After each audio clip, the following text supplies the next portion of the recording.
Hurricane Harvey could potentially be the costliest natural disaster in U.S. history, and passing an aid package for the recovery effort will top Congress's agenda when lawmakers return to Washington this week. Members of Congress will return to Capitol Hill Tuesday after spending a month away in their districts, and they face a hefty list of deadlines this month. In addition to dealing with Harvey, Congress must raise the debt ceiling and pass a government funding package by the end of September. The National Flood Insurance Program, run by the Federal Emergency Management Agency, FEMA, must also be reauthorized by the end of the month. The program was created by a 1968 law and is part of the federal government's effort to limit damage created by floods such as in the aftermath of Hurricane Katrina in 2005 or Superstorm Sandy in 2012. The White House is requesting that Congress approve nearly $7.9 billion in funding as a down payment for Harvey, including $7.4 billion for FEMA's Disaster Relief Fund and a $450 million loan for the Small Business Administration's Disaster Loan Program. There is also a provision that could be included in a short-term spending bill with $6.7 billion in disaster relief funding, but the White House and lawmakers are still discussing the matter. It's unclear how quickly lawmakers will pass the aid package and whether it will be tied to the larger government spending measure and debt limit increase. Total losses from Harvey could reach $190 billion, according to a prediction by AccuWeather,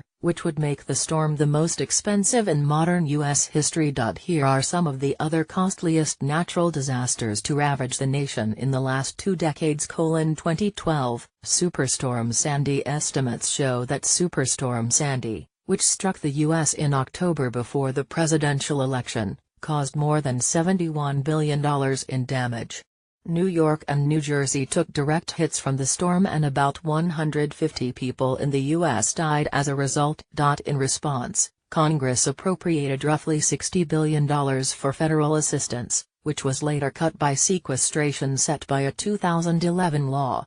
The federal government has wound up spending nearly $54 billion on the relief effort, according to the nonpartisan Congressional Budget Office, which has occasionally tracked federal spending on natural disasters.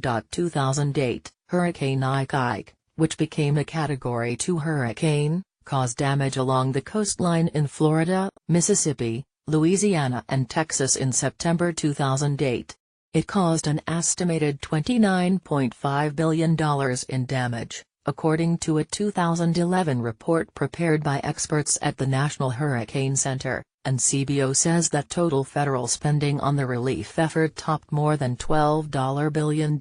2005, Hurricane Wilma, a Category 3 hurricane, came 2 months after Hurricane Katrina and hit parts of Florida and the East Coast.